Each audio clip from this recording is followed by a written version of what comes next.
Hello dear students, welcome to the official YouTube channel of the home academy.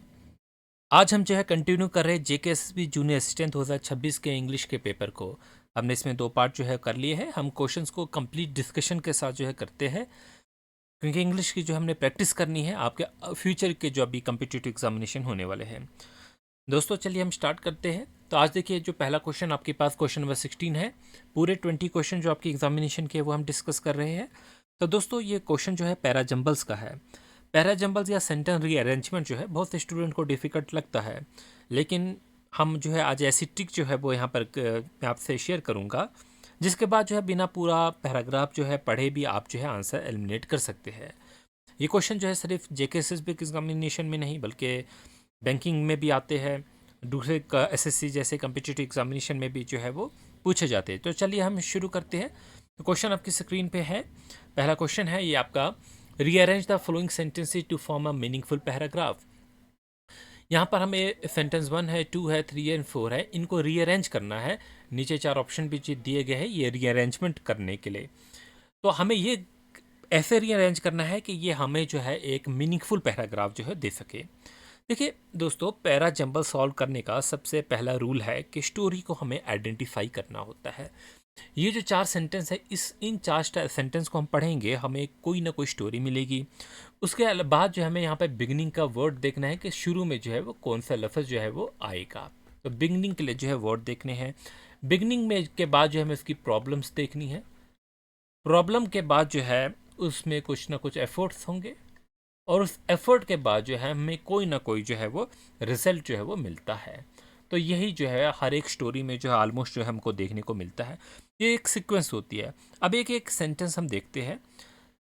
तो देखिए, सबसे पहले चारों सेंटेंस को एक बार पढ़िए। He work hard to achieve his goals, success did not come easily to him, eventually his effort paid off, from a young age he was determined to succeed. तो यहाँ पर हमने 4 सेंटेंस जो है वो पढ़े हैं। अब इन 4 सेंटेंस से जो है एक बात तो हमें ज़रूर पता चलती है कि from a young age he was determined to succeed. ये जो है पहला सेंटेंस होना चाहिए। कंप्लीट डिस्कशन करेंगे इस पे। और उसके बाद जो है वो ये है कि वो सक्सेस चाहता था बचपन से ही, फिर जो है सक्सेस उसे जो है आसानी से नहीं मिली, उसने उसके लिए सख्त मेहनत की, और इवेंचुअली जो है उसका जो है वो रिजल्ट जो है उसको मिला। तो बिगिनिंग हमने देखा कि स्टोरी की कोई ना कोई बिगिनिंग होती है। फिर उसमें जो है कोई कहीं ना कहीं प्रॉब्लम आ गई, जैसे उसको सक्सेस आसानी से नहीं मिली। फिर उसने उसके लिए एफर्ट किया, उसने मतलब वर्क हार्ड किया, और फाइनली इवेंचुअली जो है उसको रिजल्ट मिल गया। तो इस तरीके से तो हम पैरा जंबल करते हैं, लेकिन हम जो है यहाँ पर क्या करते हैं, कंप्लीट डिस्कशन करते हैं। आपका आंसर तो आपको पता चल गया, लेकिन हमने यहाँ पर डिस्कशन जो है वो कंप्लीट करनी है। तो चलिए हम इसकी एक एक ऑप्शन को जो है डिकोड करेंगे। ठीक है, तो सबसे पहले जो है हम देखिए सेंटेंस 4 को ही देखते हैं। ये जो सेंटेंस 4 है, देखिए, from a young age he was determined to succeed. ये इंट्रोडक्शन है। ये बता रहा है कि बचपन से ही उसका एम था सक्सेसफुल बनना। स्टोरी जो है नेचुरली यहीं से शुरू होगी। ठीक है, इसलिए ये जो है ये इसका पहला पार्ट रहेगा। क्या रहेगा? पहला पार्ट रहेगा। अब देखिए, आपके 2 ऑप्शंस में जो है पहला पार्ट है, तो आप इन 2 ऑप्शंस को एलिमिनेट करेंगे। इस सेंटेंस 2 की तरफ आते हैं हम। Success did not come easily to him. अब देखिए, डिटर्मिनेशन जो है, पहला तो उसने बोला कि मैं सक्सेसफुल होना चाहता हूं, लेकिन अब जो है वो डिटर्मिनेशन के बाद जो है क्या हुआ, सक्सेस उसे आसानी से नहीं मिली। तो बिल्कुल जो है को लॉजिकल जो है वो कंटिन्यूशन दिख रही है। तो ऑप्शन जो है वो सेंटेंस नंबर 2 इसके बाद होगा। तो आप देखेंगे यहाँ पर पहला ऑप्शन नहीं होगा, आपका ऑप्शन बी होगा। फिर भी बाकी सेंटेंस करेंगे। He work hard to achieve his goal. अब उसने सख्त मेहनत की है। जब सक्सेस उसे नहीं मिली तो उसने मेहनत की। ये प्रीवियस सेंटेंस का नेचुरल कंटिन्यूशन लग रहा है, तो मतलब ये आपका थर्ड होना चाहिए सेंटेंस। तो जो सेंटेंस बच गया वो फिर फोर्थ होगा। अब फोर्थ सेंटेंस जो है, eventually his effort paid of. यहाँ पर वर्ड देखिए, ये एक वर्ड है इवेंचुअली। इवेंचुअली कभी भी पैराग्राफ के बिगिनिंग में नहीं आता। ये ट्रिक आप याद रखेंगे, क्योंकि इवेंचुअली का मतलब होता है फाइनली। क्या होता है इसका मतलब? फाइनली यानी एंड, इसलिए लास्ट सेंटेंस होगा। अब जो कंप्लीट आपका पैराग्राफ बना वो क्या है? From a young age he was determined to succeed, success did not come easily to him, he work hard to achieve his goal, eventually his effort paid off. Perfect story जो है बन गई। तो अब ऑप्शन ए आप देखेंगे, जो option A जो था फोर्थ, वन, सेकंड और थर्ड, यहाँ प्रॉब्लम है वो ये है कि डिटर्मिनेशन के बाद डायरेक्टली हार्ड वर्क आ गया, लेकिन हार्ड वर्क का रीज़न जो है नहीं बताया, स्टोरी वीक लग रही है और एग्जामिनर जो है बेटर लॉजिकल फ्लो चूज़ करेगा। ठीक है, तो इसलिए हम इसको रिजेक्ट करेंगे।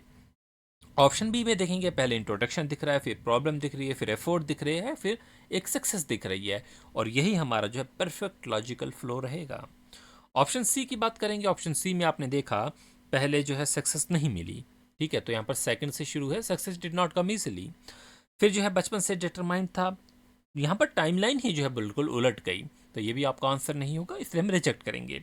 ऑप्शन डी जो है उसमें हार्डवर्क है, फिर चाइल्डहुड है, ये इम्पॉसिबल सीक्वेंस लग रही है, तो हम जो है याद रखेंगे, ये तो हमने क्वेश्चन कर लिया, ठीक है, इसका आंसर भी आपको पता चल गया कि बी है, और कुछ सेकंड्स में हमने जो है इसको किया हुआ है, लेकिन बाद में हमने इस चीज़ों को एक्सप्लेन अच्छे से किया।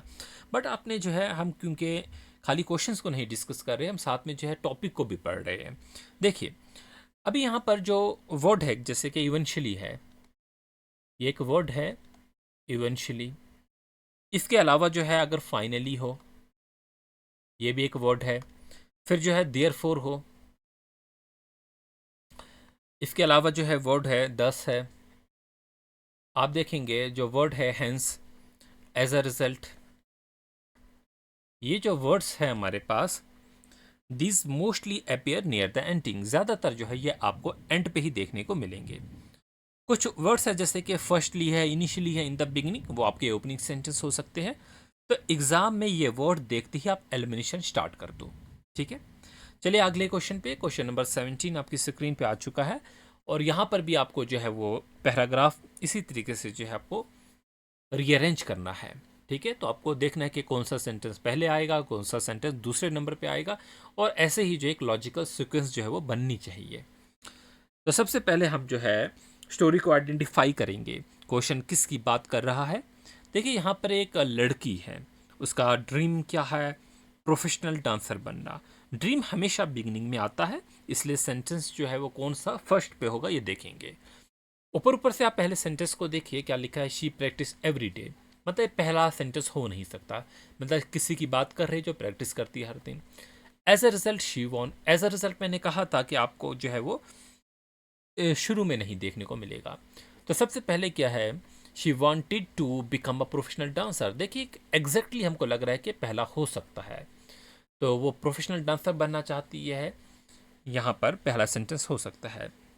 ये इंट्रोडक्शन लग रहा है, रीडर को पता चल गया स्टोरी किसके बारे में है।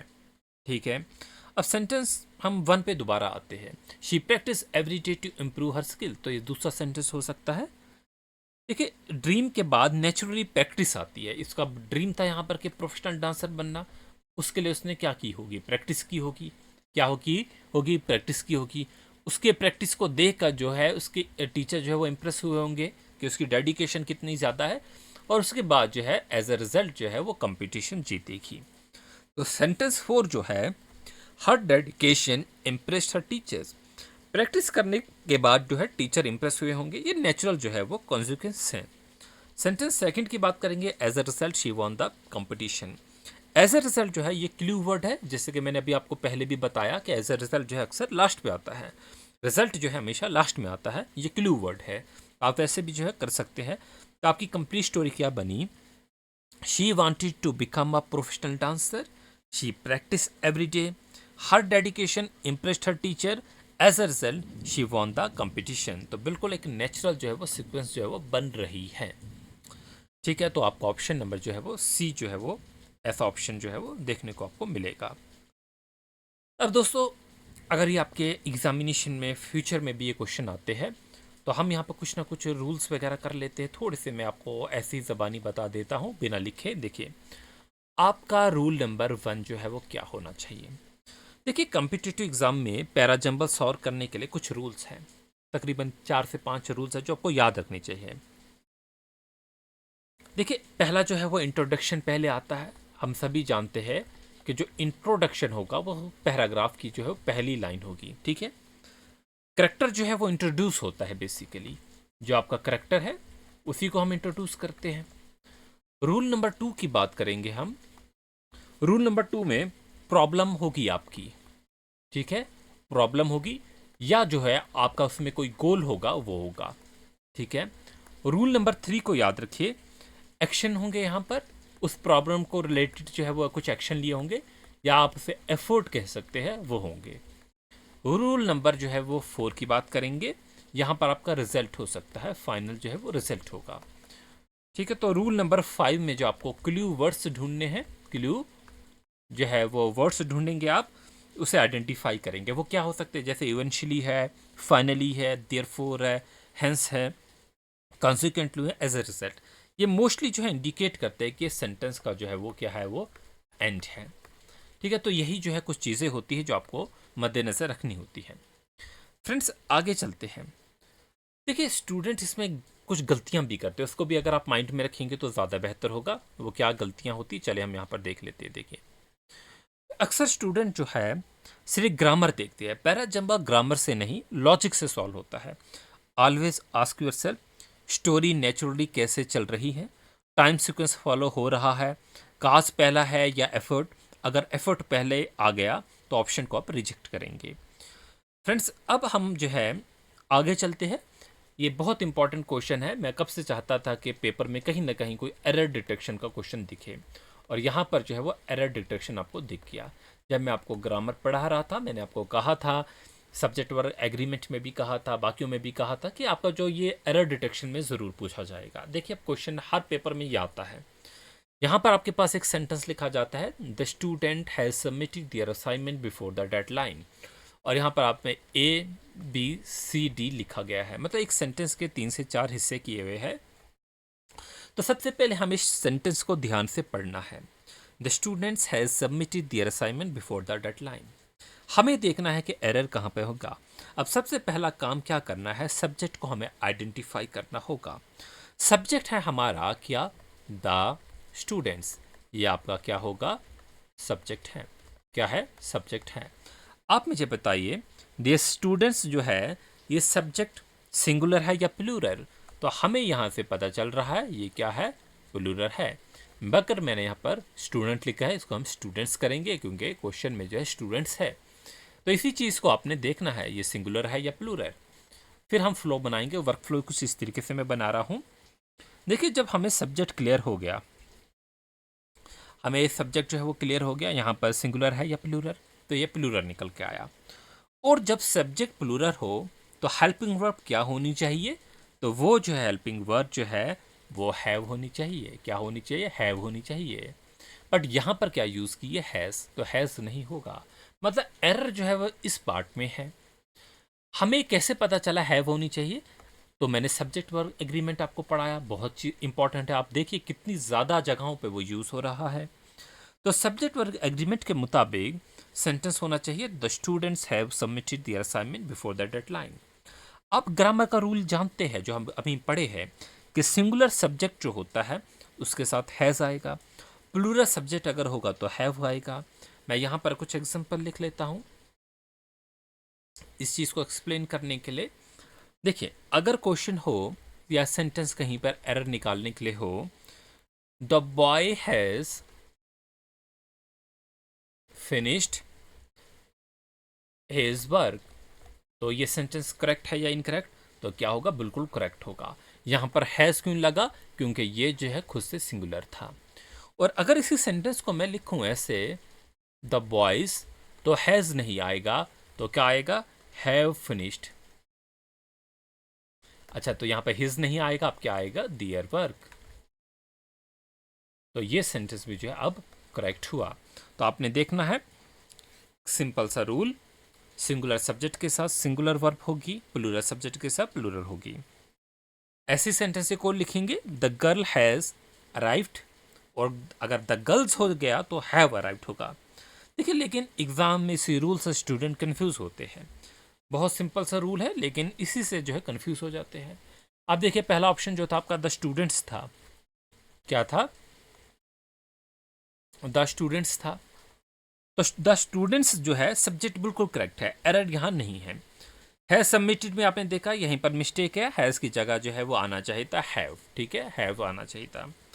फिर दियर असाइनमेंट की बात करेंगे, तो यहाँ ये भी बिल्कुल करेक्ट है, प्लूरल सब्जेक्ट के साथ प्लूरल पोजेसिव प्रोनाउन भी जो है वो आते हैं। फिर जो है वो बिफोर द डेडलाइन है, बिफोर द डेडलाइन मतलब ये टाइम फ्रीज है, इसमें कोई एरर नहीं है। तो देखिए सबसे पहले स्टूडेंट जो है वो सब्जेक्ट को आइडेंटिफाई करे, उसके बाद वर्ब चेक करे। कम्पिटिटिव एग्जामिनेशन में 60% error detection question subject verb agreement पे बेस होते हैं, इसलिए मैंने आपको टॉपिक पहले पढ़ाया था। ठीक है, अब हम देखिएंगे कुछ आगे। अच्छा, इसमें मिस्टेक कहाँ पर अक्सर करते हैं बच्चे जब एरर डिटेक्शन होती है? देखिए बहुत से स्टूडेंट जो है सीधा वर्ब देखते हैं। कभी भी वर्ब से शुरू मत करो, पहले सब्जेक्ट को आइडेंटिफाई करो, फिर वर्ब उसके मुताबिक जो है लगाइए। अब देखिए हमारा अगला क्वेश्चन है, she is proficient dash dash French and German. अब देखिए प्रोफिशिएंट है, ये बेसिकली फिक्स्ड प्रोपोजिशन का क्वेश्चन है। किसका? Fixed proposition. दोस्तों इंग्लिश में हर एडजेक्टिव के साथ एक फिक्स्ड प्रोपोजिशन आती है। क्या आती है? Fixed proposition. और हमारी वेबसाइट पे मैंने अपलोड की है 200 से ज़्यादा फिक्स्ड प्रोपोजिशंस। तो उसको जिसने एक बार पढ़ लिया तो आपके क्वेश्चन अक्सर वहीं से आएंगे, उससे बाहर नहीं आएंगे। बहुत से अच्छे अच्छे क्वेश्चंस हैं, तो उसमें उर्दू मीनिंग वगैरह सभी दिया हुआ है, तो आप उसको एक बार जाके ज़रूर देख लेना। आप वेबसाइट पे जाएंगे, सर्च करेंगे तो आपको मिल जाएगा। देखिए या तो उसके इंग्लिश सेक्शन में जाना। देखिए प्रोफिशिएंट के साथ हमेशा जो है वो इन आता है। क्या आता है? इन आएगा। क्या आएगा? इन आएगा। ठीक है, सेंटेंस होगा she is proficient in English and German. Proficient का मतलब क्या होता है? हाईली स्किल्ड होता है, या तो हम कहेंगे एक्सपर्ट, या जिसे आप माहिर कहते हैं। वो इंसान जो है वो लड़की है वो माहिर है कितने? फ्रेंच लैंग्वेज में भी और जर्मन में भी। ठीक है, अब देखिए हम ऐसे भी सेंटेंस बना सकते हैं, he is proficient in English, she is proficient in computer programming, ऐसे भी हम लिख सकते हैं। तो हर जगह आपने देखा इन का मैंने यूज़ किया। ठीक है, अब ऑप्शंस की तरफ आते हैं। पहला ऑप्शन इन था, तो यही आपका करेक्ट होगा। अच्छा, जो दूसरा ऑप्शन है वो एट है। एट जो है वो कहाँ पर आता है? जैसे कि अगर मैं लिखता शी इज़ गुड एट, तो गुड के साथ एट आएगा। ठीक है, एक्सीलेंट एट भी आ सकता है। तो ये सारी क्या है? फिक्स्ड प्रोपोजिशंस है। इसी तरीके से स्किल एक्ट आएगा। तो लेकिन प्रोफिशिएंट एट नहीं होता। कॉम्पिटिटिव ग्रामर में स्टैंडर्ड आंसर नहीं माना जाएगा आपका। ठीक है, तो यहाँ पर जो है फिर ऑन की बात करेंगे तो बिल्कुल गलत प्रोपोजिशन यहाँ पर होगी। तो विद जो है इस एडजेक्टिव के साथ यूज नहीं होगा। ठीक है, तो अब याद रखो, गुड एट होता है, एक्सीलेंट एट होता है, एक्सपर्ट इन होता है, प्रोफिशिएंट इन होता है, इंटरेस्टेड इन होता है, कैपेबल ऑफ होता है, रेस्पॉन्सिबल फॉर होता है। ये सभी जो है फिक्स्ड प्रोपोजिशन एग्जाम में बहुत पूछे जाते हैं, तो आप जाके ज़रूर जो है वेबसाइट पे विजिट करेंगे। क्वेश्चन नंबर 20 है और आज का आखिरी क्वेश्चन होगा। ये आपका क्वेश्चन जो है वो किस में? पैसिव वॉइस में है। ठीक है, committee will announce the result tomorrow. The committee will announce the result tomorrow. देखिए जो हमारे एक्टिव और पैसिव वॉइस है मैंने आपको अभी पढ़ाई नहीं है। ठीक है, बट इसका मैं आपको यहीं पर जो है वो बोल दूंगा कि कैसे किया जाता है। स्टेप 1 हमारा क्या होगा? देखिए सबसे पहले एक्टिव वॉइस को आइडेंटिफाई करेंगे हम। इसमें सब्जेक्ट क्या है? वो क्या है? The committee. द कमिटी क्या है? सब्जेक्ट है। वर्ब क्या होगा? विल अनाउंस जो होगा वो आपका वर्ब होगा। और ऑब्जेक्ट क्या होगा आपका? द रिजल्ट जो होंगे वो ऑब्जेक्ट होंगे आपके। ठीक है, स्टेप 2 में पैसिव वॉइस का रूल आप यहाँ पर यूज करेंगे। फ्यूचर इंडेफिनिट टेंस है, तो फार्मूला क्या होगा आपका? स्टेप 2 में विल जो है इसके साथ बी होगा प्लस वर्ब की थर्ड फॉर्म होगी। ठीक है, ये बहुत इंपॉर्टेंट रूल है, इसे भूलेंगे नहीं आप। सब्जेक्ट स्टेप 3 में आप ऑब्जेक्ट को सब्जेक्ट बनाएंगे। किसको? अपने ऑब्जेक्ट को आप क्या बनाएंगे? सब्जेक्ट। तो ऑब्जेक्ट क्या था आपका? The result. तो आपका देखिए यहाँ पर द रिजल्ट से शुरू है, द रिजल्ट से शुरू है, द रिजल्ट से शुरू है, तो आपका डी ऑप्शन एलिमिनेट कर दो। ठीक है, अब क्या होगा? हमने ये बना दिया। अब पैसिव में या सब्जेक्ट बन गया। ठीक है, तो अब देखिए तो यहाँ पर द रिजल्ट, ठीक है, will be announced by the committee tomorrow. The result will be announced by the committee tomorrow सही होगा। यहाँ पर द रिजल्ट आर लिख दिया तो गलत होगा। यहाँ पर विल अनाउंस है, अनाउंस्ड की जगह जो है इन्होंने अनाउंस कर दिया, ये भी गलत है। तो पहला ऑप्शन पे आते हैं, इसको डिकोड करेंगे। The result will be announced by the committee, ये परफेक्ट पैसिव वॉइस बन गया। अच्छा, बी ऑप्शन को चेक करो, बी ऑप्शन में क्या गलती है? ये आपका ऑप्शन नहीं होगा, क्या गलती है? देखिए ये प्रेजेंट टेंस बन गया। यहाँ पर जो है the results are announced by the committee tomorrow. ठीक है, तो ओरिजिनल जो था हमारा क्या था, वो फ्यूचर टेंस था, वहां पर विल का जो है वो यूज किया था, बट ये हमने क्या बना दिया, प्रेजेंट टेंस बना दिया, तो ये गलत हो गया। ऑप्शन सी में देखिए यहाँ पर विल अनाउंस है, पैसिव में जो है वो बी मिसिंग है, आपका बी जो है वो आना चाहिए था, मैंने आपको रूल पढ़ाया था कि बी आएगा, बट यहाँ पर आपको कहीं भी बी नहीं दिख रहा, तो बी मिसिंग है, तो फार्मूला ही इनकम्प्लीट हो गया। ऑप्शन डी देखिए, committee will be announce the result, यहाँ सब्जेक्ट और ऑब्जेक्ट ही गलत हो गए, तो यहाँ पे तो कमिटी लिख दिया, बट पहले आपको द रिजल्ट होना चाहिए था। देखो, आपको फ्यूचर इंडेफिनिट में याद रखना है, विल राइट को जो है हम क्या लिखेंगे, will be return, will complete को विल बी कंप्लीटेड, ठीक है, तो विल अनाउंस को विल बी अनाउंस, तो एक फार्मूला जो है वो सिंपली याद रखेंगे, बीच में बी आएगा, कभी गलत आपका नहीं होगा। तो स्टूडेंट जो है अक्सर एग्जामिनेशन में क्या गलती करते हैं, देखिए वो विल के साथ जो है वर्ब की थर्ड फॉर्म तो यूज़ करते हैं, लिख देते हैं, ठीक है, वो विल अनाउंस लिख देंगे।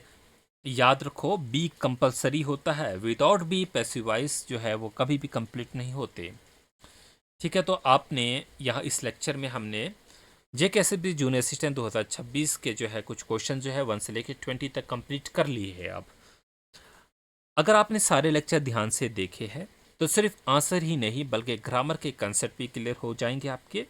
याद रखिए, कम्पिटिटिव एग्जामिनेशन में सिर्फ आंसर याद करना काफ़ी नहीं होता, रूल समझना ज़रूरी होता है।